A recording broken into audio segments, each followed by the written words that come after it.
예수 그리스도께서 이 땅에 오셔서 십자가에 달려 죽으신 사건은 인류 역사상 가장 중대하고 놀라운 사건입니다. 우리는 흔히 이 사건을 죄로부터 우리를 구원하기 위한 하나님의 사랑의 표현으로 이해합니다. 물론 그것이 가장 핵심적인 진리입니다. 하지만 성경은 그보다 더 깊은 의미를 드러냅니다. 예수님의 죽음은 단순히 우리를 위한 희생이었을 뿐만 아니라 하나님 아버지의 마음을 기쁘시게 하기 위한 완벽한 순종의 행위였습니다. 1. 하나님의 영광을 위한 순종. 성경은 예수님께서 자신의 뜻이 아닌 아버지의 뜻을 행하기 위해 오셨다고 분명히 말합니다. 예수님은 겟세마네 동산에서 내 아버지여, 만일 할 만하시거든 이 잔을 내게서 지나가게 하옵소서, 그러나 나의 원대로 마시옵고 아버지의 원대로 하옵소서 라고 기도하셨습니다. 이 기도는 예수님의 온전한 순종을 보여줍니다. 인간적인 고통과 두려움 속에서도 예수님은 오직 아버지의 뜻을 이루는 것을 가장 우선시하셨습니다. 하나님께서 가장 기뻐하시는 것은 바로 순종입니다. 사무엘상 15장 22절은 여호와께서 번제와 다른 제사를 그의 목소리를 청종하는 것보다 더 좋아하시겠나이까, 순종이 제사보다 낫고 듣는 것이 순양의 기름보다 나으니 라고 말씀합니다. 예수님의 십자가 희생은 모든 제사를 능가하는 완벽한 순종의 제사였습니다. 죄 없으신 하나님의 아들이 죄인들을 위해 가장 비참하고 고통스러운 죽음을 택하신 것은 오직 아버지의 영광을 온전히 드러내기 위한 것이었습니다. 2. 구원 계획의 완성.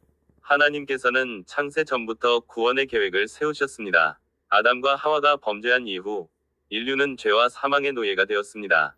위로우신 하나님께서는 죄를 용납하실 수 없으셨지만 동시에 죄인들을 사랑하셨습니다. 이 딜레마를 해결하기 위해 하나님께서는 독생자 예수 그리스도를 이 땅에 보내셨습니다.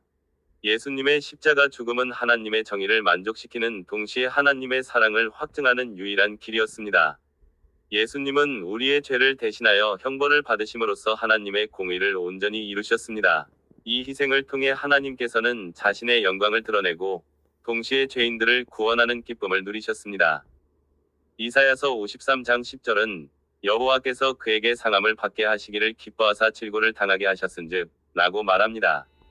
여기서 기뻐하사 라는 표현은 하나님께서 예수님의 고통 자체를 즐기셨다는 의미가 아니라 그 고통을 통해 구원의 완성을 이루시는 것을 기뻐하셨다는 뜻입니다. 3. 하나님과 우리의 관계 회복. 죄는 하나님과 우리 사이를 갈라놓았습니다.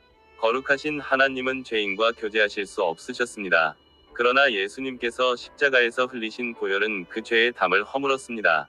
히브리서 10장 19절은 그러므로 형제들아, 우리가 예수의 피를 힘입어 성소에 들어갈 담력을 얻었나니 라고 말합니다. 예수님의 희생을 통해 우리는 다시금 하나님 아버지께 나아갈 수 있는 길을 얻게 되었습니다. 하나님께서는 이제 예수 그리스도를 믿는 자들을 죄인이 아닌 자녀로 보십니다. 하나님 아버지께서는 잃었던 자녀들을 되찾으시고 그들과 친밀한 관계를 회복하는 것을 가장 기뻐하십니다.